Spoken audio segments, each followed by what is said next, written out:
So this week we're going to talk about how food impacts babies and generations.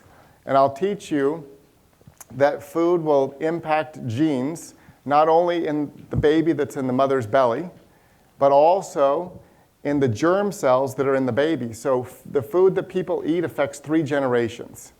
So mama eats food, the food goes down, it helps to create this baby, but at the same time that the food is interacting with her genes, it's interacting with the baby's genes, and it's interacting in the egg or sperm cells in that baby, affecting her grandchildren. Wow. We're going to talk about your health influence. So you see, the health of one person impacts the health of everybody that they're connected to. So this is a mindset change, understanding that it's you who are in control of your lives.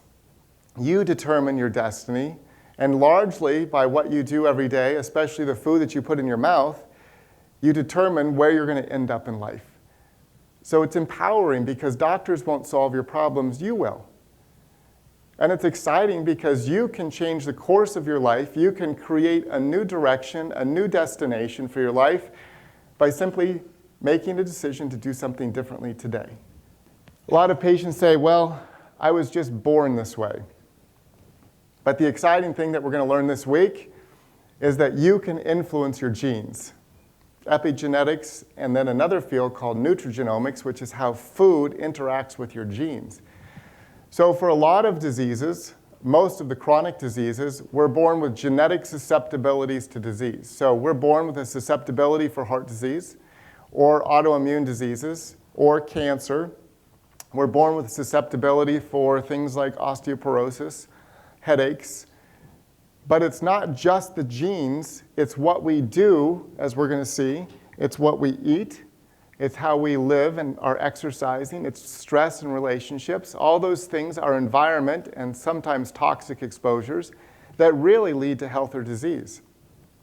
So that's the empowering thing in our lives. If we look back at our lives and we say that, I've got a very strong history of cancer in my family, so I'm going to get cancer. You don't have to get cancer. It doesn't have to be a part of your future. You can choose to do it differently by making a different choice and these simple lifestyle factors every day that will change your future and put you in a very different place than those people around you.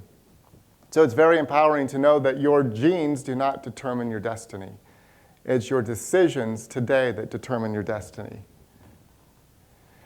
We're going to talk about our cells, and the complexity of the cell is more complex than any big city.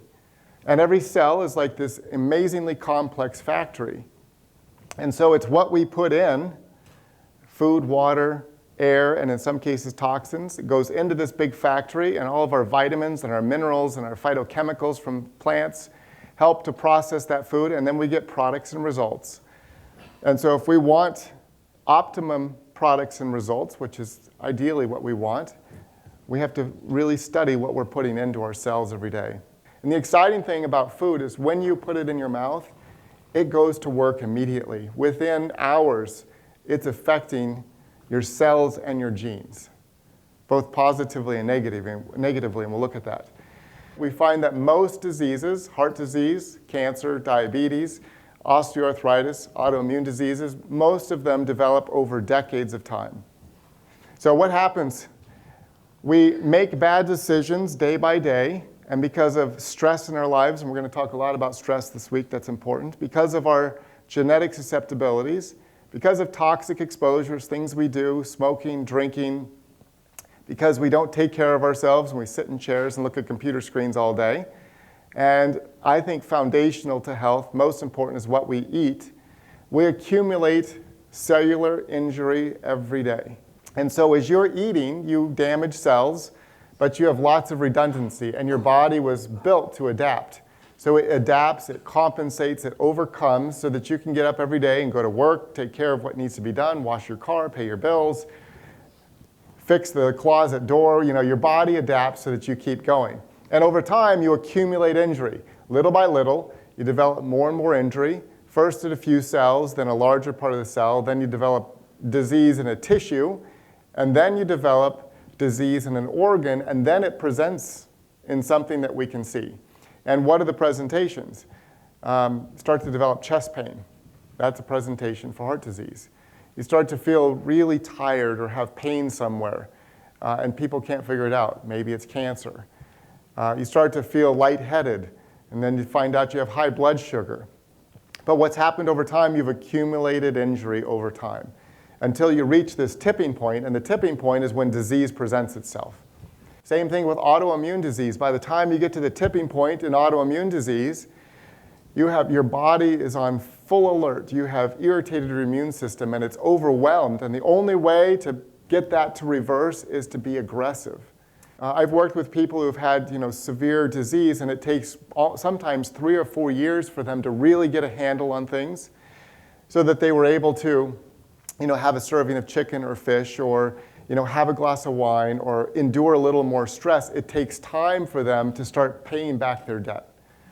So this is how some of my patients present to my office. They say, "Dr. Stoll, can't you help me? I'm falling apart." Sadly, in some cases, disease is not reversible. There are some cancers that are irreversible. And so sometimes diet can't fix it, lifestyle cannot fix it, Western medicine can't fix it, natural medicine can't fix it, alternative medicine can't fix it. So this is the place where you never want to end up. Decisions that we make today all have consequences tomorrow. And if you understand the consequences and you understand the risks of the decisions you're making, then you're making an informed decision, and you won't be surprised at the consequences. Food has tremendous power in your life. It has the power to change your life in so many ways. But I want you to be informed about the decisions you're making. So if you leave here and you decide, "Yeah, Dr. Stoll, I don't believe all that stuff that he was teaching me this week," and you decide to continue down the standard American diet road, eating lots of processed food, lots of meat, drinking alcohol, at least you'll be informed and you'll know what to expect 10, 15 years from now. And if you develop disease, it was at least an informed decision. So here's classic accumulated injury and classic falling apart. So what we have here is the artery wall of an artery from the heart. So on the outside of your heart muscle, we have little arteries that go down the heart and supply blood to the muscle of the heart so the heart can pump.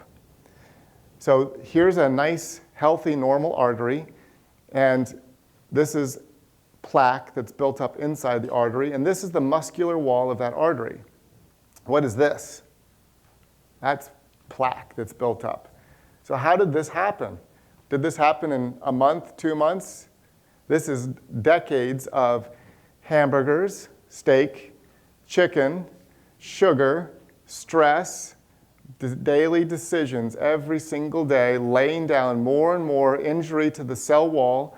The body tries to treat the injury, brings in cholesterol, it lays down fatty plaques, and little by little this accumulates, and then you get these soft plaques right here on the inside. You get a small rupture in the plaque. The blood vessels rush in, as we see in here, because of the injury, and then you get an occlusion of the artery and you have a heart attack. But you can prevent this. You can overcome this by the decisions that you make every day and the food that you eat. People with severe disease, almost completely occluded arteries, are able to live their lives without chest pain, without surgery, without medications. It's reversible with vigilant effort through diet.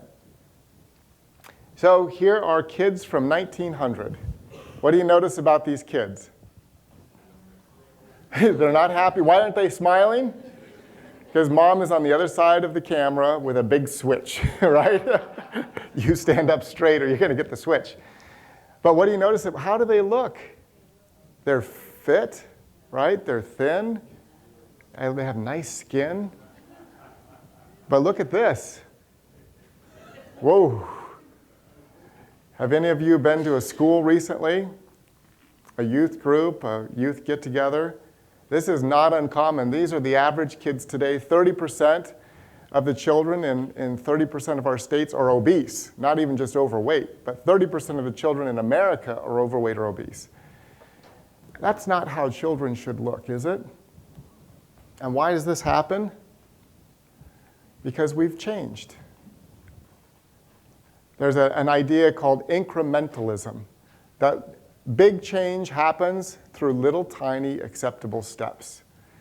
So we went from 1900 consuming 5 pounds of sugar per person per year to 2010 almost 200 pounds per person per year. Oils and fats, 4 pounds to 74 pounds. We added 70 pounds of oils to our diet. That's a lot of oil. Any of you buy that much oil in a year? So where is it coming from?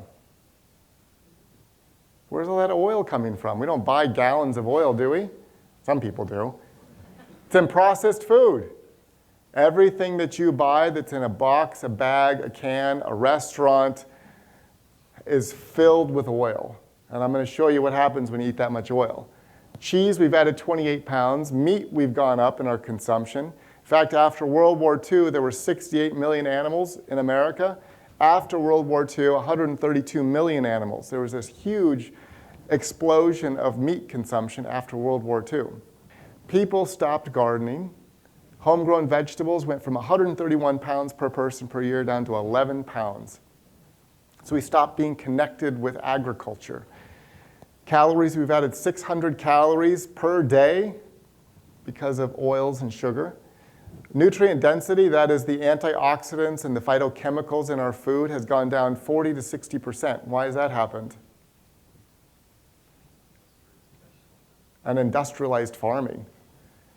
1938, they signed the Agricultural Act, which paid farmers to farm fewer crops: soy, wheat, corn, dairy, hogs. And so it shifted agriculture from farmers growing lots of different plants, lots of different food, to growing just a few. That's why we got all these high fructose corn syrup, soy products, soybean oil, because they're growing all these supported crops, and we have to use them somewhere. So now we fill our lives with these few crops. After World War II, we discovered that we had all these chemical plants that were producing TNT and chemicals for the war. So we shifted them over to fertilizer plants, pesticide plants, herbicide plants. So we added chemicals into our lives after World War II. And then we found that the plants weren't strong enough to stand up to the pesticides and the herbicides. So what did we do? We had to start tinkering with their genetics.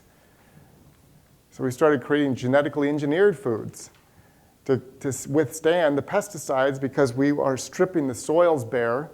We aren't planting like the old farmers, cover crops to restore nutrients into the soil. So we end up with nutrient-deficient plants that are weaker, that require pesticides and herbicides to continue living. And then we cut them and we feed them to ourselves, and we wonder why we're getting sick. If you talk to a really good organic farmer, they will tell you that they're worried about the health of their soil. And that's why today we have nutrient deficiency. And look at soft drinks. We didn't consume soft drinks in 1900. It's now the #1 breakfast drink in America, a soda. And we consume 53 gallons. That's a bathtub and a half full of soft drinks every year. So fill up your bathtub, put a straw in there, start drinking. That's how much soft drinks we drink. TV time, 4 hours, but screen time is like 7 hours a day. Isn't that unbelievable? We didn't do that in 1900. We were outside, walking, looking at birds, pulling weeds. That's not how we live. So everybody wants to figure out how to reform healthcare. This is all that we need to reform right here. Change what we eat, exercise more, stress less, get away from screens. That's the solution. What is food? So it's a really good question, isn't it? You know, I'm always impressed by food because you sit down at dinner and you have this plate of food, and it's green and it's colorful, and the food's been delicious, hasn't it? So you can eat good, healthy, delicious food. But you think to yourself, what is food? You know, we know food is taste, right? How many people eat food primarily for taste? Right. So it's important for good food to taste good, right? But the problem in our culture today is that we eat primarily for taste, and so what do we end up choosing? tasty foods. And what are the tasty foods we choose today? Sugar, fat, and salt, right? Basically. When you check out at a retail store, you have to walk the gauntlet, right? I buy printer paper. I'm just at the office store, and I have to walk down this long, snaky line, and what do I have to pass? Candy, sugar, junk. Because they know that they can change your buying habits, so you'll throw in an extra $1 for a candy bar, some M&Ms, chocolate-covered almonds. Hey, they're almonds, right? They're healthy. So they know that you can change. So you make decisions for taste. How many people make decisions every day based on health benefits? Few. So that's where we're hopefully going to get you, to the place where you're making a decision based upon the health benefits. How many people make decisions based upon the detrimental effect of food in their bodies? Not too many. Hopefully when you leave here, you will understand that when you eat sugar, it instantly, within an hour, causes damage in your arteries of your heart and all throughout your body, including your brain. So what I hope is that you'll have new images in your mind so that when you purchase a food and you start to eat it, you'll see your body inside suffering injury from that food. And then you say, do I really want to hurt my body with this food? It may taste good. How long does it taste good, by the way? Less than 30 seconds, right? So you eat it, you taste it, think that was good, and then the feeling is gone, isn't it? It's just brief. So then what do? You eat some more because it tasted good. So I want to hopefully help move beyond that. So it's more than taste. But that's why we also want food to taste good here so that you can see that there can be synergy. There can be healthy food that tastes good, that's enjoying, that is satisfying, and it fills you up. So let's talk about food. What is food? Food is beautiful. The more I look at this, food is magical. It's an incredible thing, isn't it? It's miraculous. So we have macronutrients in food. So that is protein, carbohydrates, fats, and water. So back in the early 1900s, some scientists were studying food. They're looking at these things, and they think, well, what's inside of food? So science starts to delve into food, and they discover it has protein, it has fats, and carbohydrates. And so they said, well, probably the most important thing in there is protein. And so that's why it was named protein, because it means prime importance. And so part of the reason that we tend to be protein-oriented is because of this whole idea that has been transferred through almost 100 years now that protein is of prime importance. And we're going to talk about how you get enough protein from plants. So they determined that there was these protein, fat, carbohydrates. Then there was another scientist, he's actually the father of organic chemistry, Justin von Liebig, who looked into food and he discovered some minerals. And he said, aha, now we have the secret of food to flesh. That was his comment. We understand it all. Scientific arrogance, right? We always like to think that we know it all right now. This is all that there can be. So because he knew it all, he took his few minerals and some proteins, fat, and carbohydrates and designed a better formula for babies. And so they gave this formula, which was cow milk and minerals and other things, to babies. And guess what happened? They failed to thrive. No big surprise, right? Nursing's always better than formula. So then science continues forward, and we discover, well, there's more minerals than that, and there's omega fatty acids in food. So what did we do? We said, well, we need to start supplementing omega fatty acids because that must be the secret. That's why everybody gets disease. That's why we're all inflamed. So let's have some omega fatty acids. Also, early on in the 1900s, they discovered vitamins. And they thought that was, vita means life, and amine is the chemical structure. So that's where the vitamins come from. And they thought this was the secret to vital life and health. So they started making vitamins. Not because people were grossly deficient. There were a few people who had diseases like beriberi that were vitamin deficient. And when they were treated with vitamins, they did get better. But people started taking vitamins because they thought it was vital to their health and it gave them good life. So that's been perpetuated now through all of these years that vitamins are life and health. Then science discovered phytochemicals. So phytochemicals are chemicals that are in plants that help plants to be healthy. So they actually have antioxidant function in plants. They have hormonal action in plants. They stimulate enzymes in plants that help lessen their risk of disease. They have antibacterial and antiviral effects. It protects their DNA from UV. But the amazing thing is when you eat a plant, these phytochemicals have the same effect in your body. Isn't that amazing? It's a beautiful thing. So everything that keeps the plant healthy, when you consume it at dinner time, it does the same thing inside of your body in real time. And it does more than this, as we're going to see. So what happens now? We discover phytochemicals, and our scientific reductionism, we say, well, that must be the answer to good health. And so what do we create? Resveratrol supplements, beta-carotene supplements, phytochemical powders. Because if you just consume more resveratrol, you won't have heart disease because that's, it's from grapes, and that's the secret. But what do we find in a lot of studies looking at the use of supplements like this? Like the beta-carotene study in smokers shows that when smokers consume more beta-carotene, it increased the growth of cancer. Because like Dr. Clapper is going to talk about, nothing happens in this life independent of something else. Everything is connected. So you can't just pull beta-carotene out. We just can't pull vitamin E out. We just can't pull resveratrol out and think that it has an amazing effect on our body. In fact, like in a piece of broccoli, there are 8 different forms of vitamin E. And they all work differently in our body, and they all work synergistically in our body.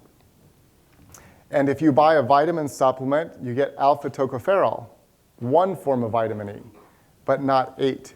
So food has an amazingly complex synergy of macronutrients, micronutrients, phytochemicals, and we don't know what else. We can't be scientifically arrogant and think that we fully understand food or the magic of food. There are probably things in there that we don't understand, and that's why it's better to eat whole foods and not reduce things down to parts and drink powders and pills. Also, because macronutrients are easy to manipulate with calories, what are all the diets today? They manipulate protein, fat, and carbohydrate. So it's always high protein, low fat, high or low carbohydrates. We manipulate those things, but we forget that good health comes from this stuff. So that's what we talked about. So interestingly, when we eat lots of fruits and vegetables, the caloric part of it is different in the way that it interacts in our stomach with fullness. So here's 400 calories of oil. 1 tablespoon of oil is about 120 calories. So look at if we consume chicken, because it's calorically dense, low in phytochemicals and antioxidants, it does not fill up your stomach. When we consume lots of fruits and vegetables, full of phytochemicals, minerals, vitamins, naturally occurring and synergistic, but it fills the stomach and it stretches the stomach and it gives you a sense of fullness and satisfaction. This 400 calories will not satisfy you. You will still be hungry. And we'll talk about hunger this afternoon. So everybody says with food, plants, what about the protein? And that's what you'll hear when you go home. Number 1 question, what about the protein, right, Patricia? Because everybody believes there is no protein in plants. What's the only source of protein? Meat. That's right. Right, Kelsey? Meat. That's what they believe. You could only get protein from meat. But look at this. So in 100 calories, 11 grams of protein in broccoli, 11 grams in romaine lettuce, 9 grams in kale, and 5 grams in sirloin steak. Did you ever know that? That's unbelievable. So if you eat 100 calories of broccoli, you're getting 11 grams of protein. That's incredible, isn't it? And in fact, we eat too much protein today. Most people need between 40 and 60 grams of protein. The average American consumes 120 grams of protein, which has really deleterious effects on the body, as we'll talk about later today. So when you eat enough calories from plants, you get more than enough protein. And this is protein that is packaged with phytochemicals that protect your DNA, phytochemicals that shut down cancer cells, phytochemicals that cut off blood supply to cancer cells, phytochemicals that protect your DNA, phytochemicals that strengthen your bones, all packaged in this beautiful little green package with more than enough protein. So here is in grams, in a cup, you can start to see the amount of protein. So in 1 cup, or 2 cups of collards, there's 8 grams. We start to get down into chickpeas, there's 15 grams, lentils, 18 grams, whole soybeans, not processed soybeans, non-GMO, organic, 29 grams. So 2 cups is 10 grams. So it is, you can see that if you just added some of these up, you'd be more than sufficient in protein if you're 40 to 60 grams per day, if you're getting enough calories. So here are the phytochemicals, and the phytochemicals give plants color. Isn't that beautiful? And your eye was designed to be attracted to color. So when we look at these things, it looks beautiful and it's attractive because our eye sees the color and it tells our body that that's the food that we need to seek out, because those phytochemicals and those plants have everything that our body needs to maintain its health. So we're naturally attracted to the color in plants. So this is just a little mind map of what phytochemicals are. So what are they? They are plant chemicals or compounds. They have antioxidant effects, anti-cancer, isoflavonoids from soy. They fight disease. Where do we find them? All these different plants have them, and we'll talk about that, and I'll show you some pictures. What do they fight? Basically, every chronic disease are improved through phytochemicals. How do they fight it? We talked about this. They block enzyme production. They have a weakening effect on the enzymes for breast cancer. They alter DNA. They take care of free radicals. They produce things in the body that are positive. They enhance blood supply to normal tissue. They cut off blood supply to bad tissues, like cancer cells. They have a tremendously positive effect in the body.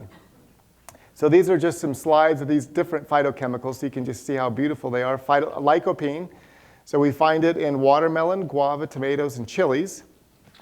Reduces risk of cancer in the prostate, reduces risk of heart disease, and macular degeneration. So age-related blindness related to macular degeneration is helped through several of these, including lycopene and lutein. And here is lutein. It's another carotenoid found in leafy green vegetables. So when you're eating your salad, your romaine lettuce, you're having kale, you're getting lots of lutein, which helps adults with the highest levels had a 57% reduction of risk in macular degenerations, and it protects against cataracts. So very good for your eyes. And if you're not consuming these things, where are you going to get lutein? Nowhere. If you're consuming the standard American diet, you do not get these things in your diet. So indoles are from the broccoli family, broccoli, collard greens, kale, cauliflower, Brussels sprouts, and it protects against estrogen-induced cancer cell growth, converts estrogen to a safer form, stimulates the stem cells that produce bone and muscle and joint. So it's a very powerful thing, and broccoli should be a part of every meal. And again, if you're not consuming things from this family, you're deficient. Butyl phthalate from celery has an anti-tumor agent, and it reduces blood pressure and cholesterol. So we're making choices every day. We say, are we making the right choices? Are your food choices influenced by nutritional quality? Are you looking at a food and thinking about it differently now that this food has phytochemicals, vitamins, and minerals that are enhancing my health? Are we looking at our food and saying, well, there's more micronutrients, phytochemicals, minerals, and vitamins per calorie and per bite? You know, think about the oil in the stomach versus the rich, full stomach full of plants that is a rich source of micronutrients. We recognize the important fact that food has the power to create disease and reverse disease, has a therapeutic effect. So the food on your plate that you enjoy, breakfast, lunch, and dinner, affects your future by affecting your health. And we eat with the future in mind. So here's just some studies. This is from the World Health Organization. So they looked at all of these countries, and they determined the percentage of deaths from heart disease and cancer, and they compared it to the amount of unrefined plant food that was consumed in those countries. So we look over here in these more Asian countries, Laos, Thailand, Korea. They consume lots of unrefined plant-based foods, and look at their levels of death from heart disease and cancer. Almost non-existent. And here we are, consuming lots of refined foods and meats, and we have very high levels of heart disease and cancer. And that's World Health Organization information. We've also found that when we eat too much protein, it shortens our lifespan because it increases insulin-like growth factor in our body. As the insulin-like growth factor goes up from animal products, we have increased risk of cancer and heart disease. And as I mentioned, the average American consumes 120 grams of protein per day. When we restrict our protein down to normal levels in a plant-based diet, we have normalized our IGF-1 levels. And this is the one thing that dramatically extends the life of rodents. So the only scientific information and research to show that you can extend your life is through caloric restriction and restricting total protein exposure. And we know lower IGF-1s protects against cancer. The key is this protein intake. And so eating too much protein has some detrimental effects. So how does, the question is, so you eat meat, how does it cause problems in our body? And why do we find that people eating too much meat have issues? And there's probably a number of things in the research. This is one that's come out more recently. So when you eat meat, it causes inflammation in your body, measurable inflammation through blood markers. So this new 5-GC is a molecule that is only found in the cells of mammals, but not humans. So they find that every human that they measure has new 5-GC. So it has come from an outside source. And they find that this molecule causes chronic inflammation. Our body reacts to this molecule because it's not our own. Our immune system responds, and it's a chronic source of inflammation.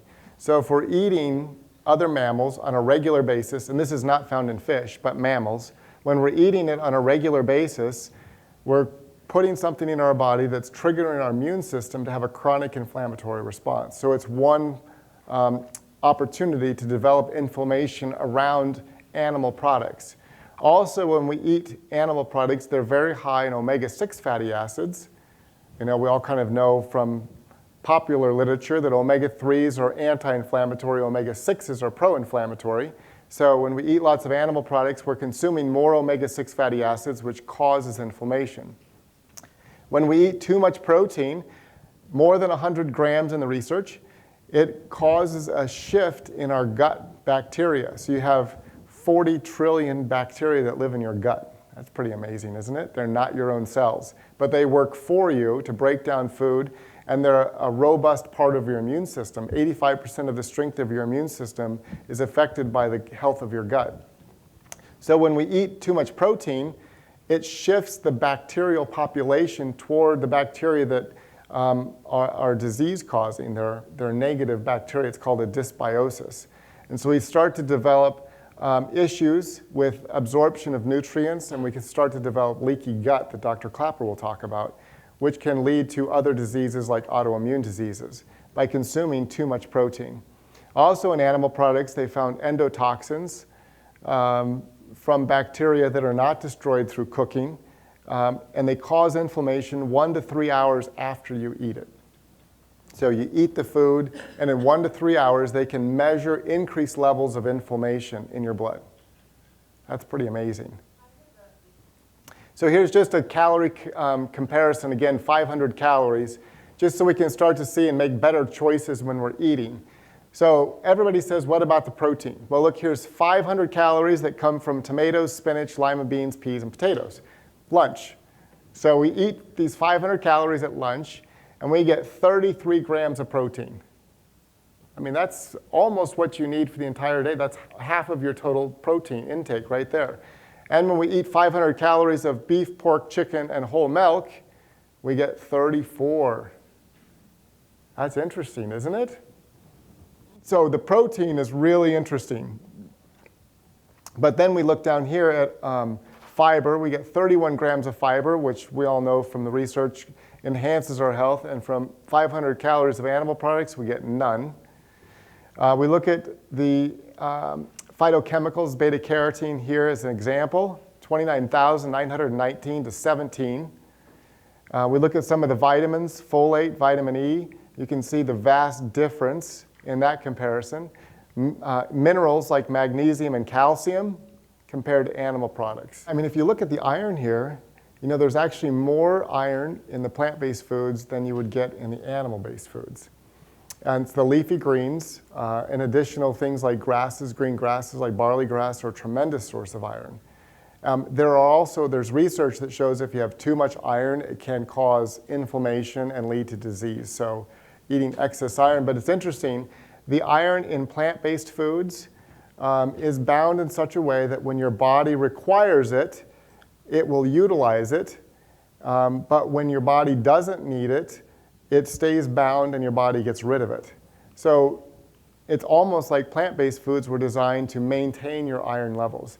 Some of the problems that we see, like in the vegan vegetarian population, is that they are eating too many breads, grains, etc., so they're not getting this iron content and they can be iron deficient.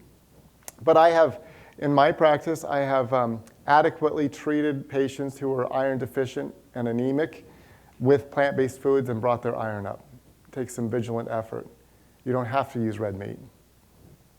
Oh, one quick thing, look at the calcium. We'll talk about calcium in the osteoporosis lecture, but just make a mental note of that. 500 milligrams. You know, the medical literature today, they say that they recommend between 1,000 and 1,500 milligrams based upon your age. So here you've got almost 30% of that in just 500 calories. So you'll get sufficient calcium from your diet. So briefly again, animal protein, plant protein. So animal protein raises cholesterol, promotes cancer via IGF-1, and probably the new 5-GC, promotes bone loss, as we'll talk about, promotes kidney disease and accelerates aging, comes packaged with saturated fat, cholesterol, and arachidonic acid, which is omega-6 pro-inflammatory. Plant protein has been shown to lower your cholesterol, protects against cancer, because it's packaged with fiber, phytochemicals, and antioxidants. And these are some cancers associated with animal products in the literature. So it's quite a number of them. And then we can see, you know, just to validate the change in our diet, as we have increased and shifted our diet since 1900, our diseases from the heart have really shifted. Can you lower cholesterol with the plant-based diet? Here is the Mediterranean diet, cholesterol lowering ability. Not very good. In fact, the studies show that in the Mediterranean diet, you never reverse heart disease, you only slow it down. Here's the Atkins diet, percent cholesterol reduction. American Heart Association diet, somebody has a bypass surgery, they put them on the AHA diet, not much hope, but high nutrient density, and look what happens.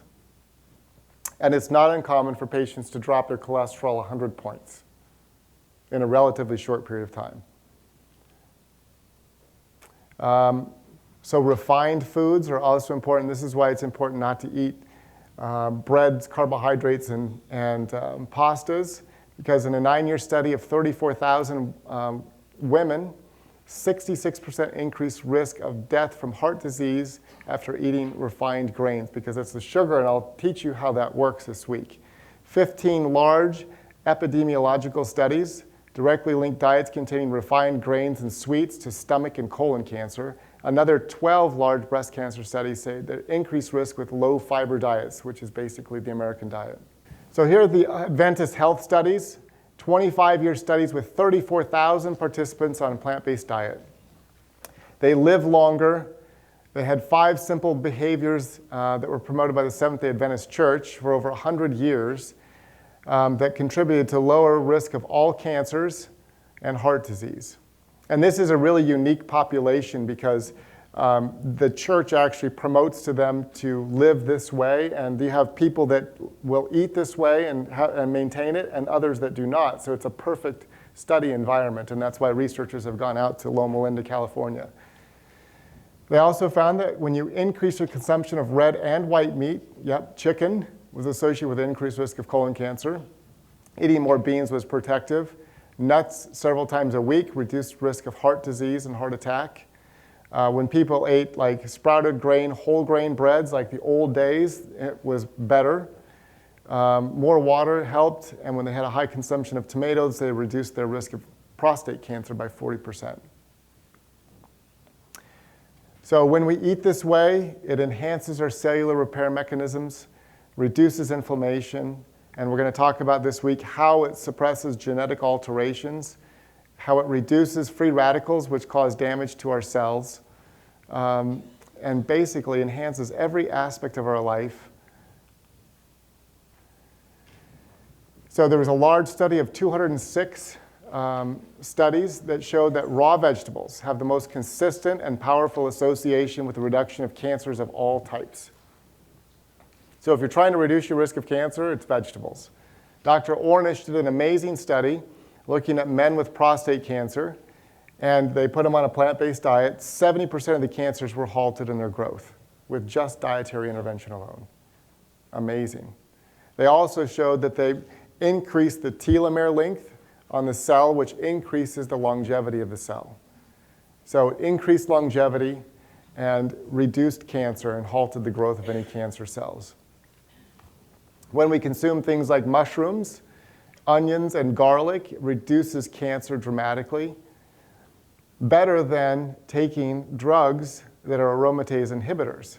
So eating these foods are better than taking the drugs. That's the therapeutic effect of food. And then when we eat broccoli, cauliflower, cruciferous vegetables, significant reduction in colon cancer recurrence in people that already had cancer. So this is the plate that you've all seen. This is how we eat at home, and even our children. We put a bunch of salad on their plate. We put some cooked vegetables on their plate.